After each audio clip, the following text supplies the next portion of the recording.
सती श्रुतावती। लेकिन उससे पहले अगर आप चैनल पर नए हैं तो चैनल को ज़रूर सब्सक्राइब करें और नोटिफिकेशन बेल दबाने के बाद ऑल पर क्लिक ज़रूर करें ताकि आने वाले हर अध्याय को आप सुन सकें। तो चलिए अध्याय शुरू करते हैं। महर्षि भरद्वाज की कन्या श्रुतावती को पत्नी रूप में पाने की अनेक महर्षियों ने इच्छा की। उनके समान सुंदरी कन्या मनुष्य तो क्या, गंधर्व, नाग एवं देवताओं में भी दुर्लभ थी। अपने पिता के साथ रहकर उन्होंने शास्त्रों का अध्ययन किया था और विधि पूर्वक नियमों का पालन करती थीं। महर्षि भारद्वाज ने जब कन्या से परिणय के संबंध में पूछा तब उन्हें यह जानकर आश्चर्य हुआ कि उनकी पुत्री देवराज इंद्र को पति बनाना चाहती हैं। बेटी, मैं पिता होकर तेरी इच्छा के विरुद्ध प्रयत्न नहीं करूंगा। नारी को उचित है कि वह जिसे वर्ण कर ले उसी की होकर रहे। तू महेंद्र को प्राप्त करने के लिए तपस्या कर। तप के द्वारा कोई भी वस्तु अप्राप्य नहीं है। तेरा मंगल हो। महर्षि ने पुत्री को उपदेश दिया। पिता के आश्रम को छोड़कर श्रुतावती ने घोर अरण्य में प्रवेश किया। अनेक कठोर व्रत एवं उपवास करती हुई वे देवराज इंद्र की आराधना करने लगी। बहुत दिन बीत गए। तपस्या उग्र से उग्रतर होती गई। एक दिन श्रुतावती ने देखा कि महर्षि वशिष्ठ आश्रम में पधार रहे हैं। आगे बढ़कर उसने उनको पृथ्वी में लेकर प्रणाम किया। आसन पर बैठाकर चरण धोए। अंत में हाथ जोड़कर पूछा, मैं आपकी क्या सेवा करूं? मैं बहुत क्षुधातुर हूं। भिक्षा के लिए तुम्हारे आश्रम में आया हूं। महर्षि ने कहा। श्रुतावती केवल जल पर निर्वाह करती थी। उस घोर वन में आसपास न तो कंद थे न फल थे। वहां किसी अतिथि के पधारने की संभावना न होने से उसने कोई संग्रह किया ही नहीं था। इसी से अतिथि को केवल आसन एवं जल देकर सम्मानित किया गया था। देवराज इंद्र को पति रूप में प्राप्त करने के लिए मैं यहाँ केवल जल लेकर तप कर रही हूँ। आप मुझ पर प्रसन्न हो। आज्ञा करें, मैं भिक्षा के लिए क्या प्रस्तुत करूं? अपनी कठिनाई निवेदन करके भी श्रुतावती ने यह स्पष्ट कर दिया कि तपस्या के प्रभाव से महर्षि जो चाहेंगे वह पदार्थ उन्हें देने में वह समर्थ हैं। तुमने बहुत कठोर तपस्या की है। मैं तुम्हें भली प्रकार जानता हूं। तुम्हारा उद्देश्य अवश्य सफल होगा। तपस्या के द्वारा मनुष्य सब कुछ प्राप्त कर सकता है। तुम चिंता न करो। मैं ये 5 बेर के फल ले आया हूं। तुम इनको भली प्रकार पकाकर मुझे दे दो। तब तक मैं यहीं बैठकर जप करता हूं। महर्षि ने 5 बेर दिए।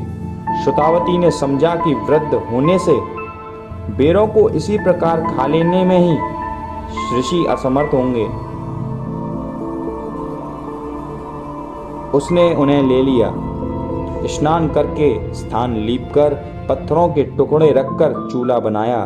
अपने जल रखने के धातु पात्र में उन बेरों को डालकर थोड़े जल के साथ चूल्हे पर चढ़ा दिया।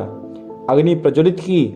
धुएं से नेत्र लाल हो गए। शरीर स्वेद से लथपथ हो गया, किंतु पात्र का जल उष्ण न हुआ। प्रातः काल के प्रथम प्रहर से बैठे बैठे संध्या होने को आई। आश्रम में जितना सूखा ईंधन था सब समाप्त हो गया। समिधा, काष्ठ के पात्र तथा और भी जो काष्ठ के उपकरण मिले चूल्हे की भेंट हो गए। बेर ज्यों के त्यों पड़े थे। मेरे अनेक जन्मों के पुण्यों से तो महर्षि वशिष्ठ अतिथि हुए हैं। वे क्षुधातुर हैं। सवेरे से बैठे हैं। स्वयं ही पता नहीं कहां से संग्रह करके बेर ले आए हैं। अब यदि मैं उन्हें पकाकर भी न दे सकी तो मुझे धिक्कार है। शरीर का इससे सार्थक उपयोग क्या होगा कि वह इतने सम्मान्य अतिथि की सेवा में नष्ट हो जाए। श्रुतावती ने विचार किया।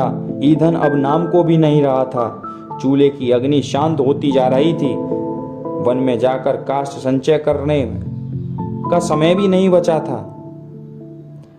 उसने निश्चय किया और अपने दोनों सुकुमार पैर चूल्हे में डाल दिए। देव, आपके बेर पक गए हैं। आप इन्हें ग्रहण करने की कृपा करें। श्रुतावती ने चूल्हे के पास से भी पुकारा। वह उठने में असमर्थ थी। उनके दोनों पैर घुटने से ऊपर तक भस्म हो चुके थे। पात्र को उसने नीचे उतार लिया था और बेर की गुठलियों को निकालकर फेंक दिया था। अग्नि के स्तंभन का संकल्प तपस्विनी के जलते हुए पैरों से विफल हो गया था। बेर तो क्या, इस अग्नि में पत्थर होते तो वे भी पक जाते। देवी, मैं ही तुम्हारा इंद्र हूँ। तुम्हारी तपस्या, त्याग तथा मेरे प्रति अनुराग से आकर्षित होकर वशिष्ठ के वेश में मैं आया था।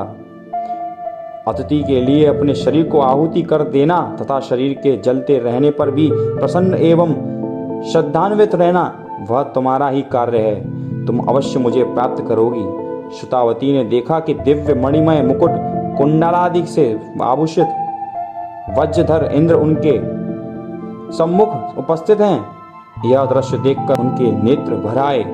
शरीर त्याग कर श्रुतावती दैत्यराज पुलोमा के यहाँ उत्पन्न हुई।